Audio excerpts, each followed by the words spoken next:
Let's talk Corey Kluber. Injury, a concern, obviously. Anytime a Cy Young guy goes down, long term, what are your thoughts just about this with Corey Kluber?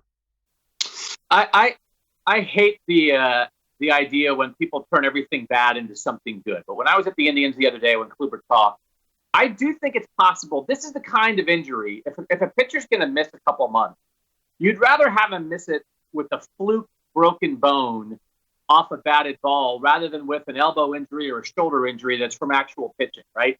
So this guy has carried a load 5 straight years of at least 200 innings. Those 5 years, postseason and regular season combined, 14 to 18, Corey Kluber threw more innings than anybody in baseball. Nobody had carried a team or carried a staff the way Corey Kluber did. So, long term, I think he could use the rest. Nobody would pick it. Nobody wants his arm to be broken. But it's what I wrote. It's what I asked Kluber and Terry Francona about. And Francona then talked about how last year Kluber was battling health issues that forced him into adjustment start to start.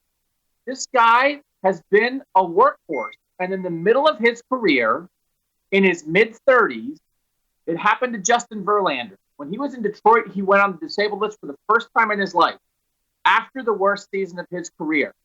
And look what Justin Verlander has done the last 5 years. He revitalized himself.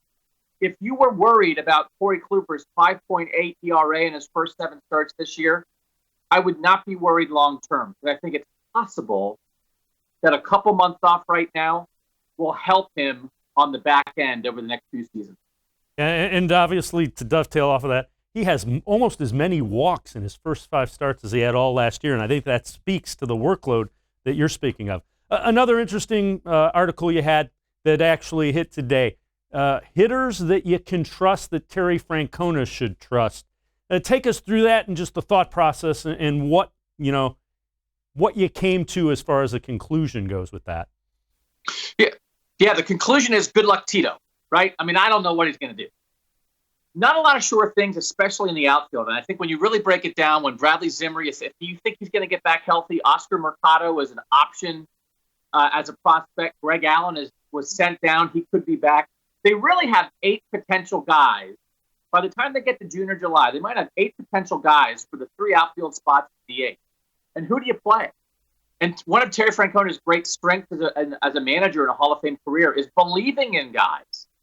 But who do you believe in? Do you believe in Leonis Martin and Carlos Gonzalez as older guys? Do you believe in Jordan Luplow and Tyler Naquin and Jake Bowers and Greg Allen as younger guys?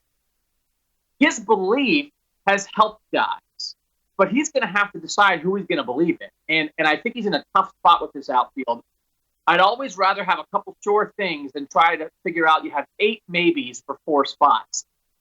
It is going to matter a lot, the production they get from this outfield. It's as bad offensively as any outfield in baseball.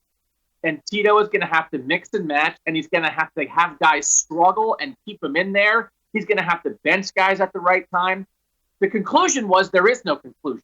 I think Terry Francona is the right guy to figure it out, but I think he is in a very tough spot because his inclination as a manager is to let guys fight through their problems, struggle and stick with them. But if they stick too long, those guys could help them lose a couple games that might make the difference between making the playoffs or not. So the conclusion is, I don't know what Terry Francona is going to do, and how he figures out the outfield might determine this season.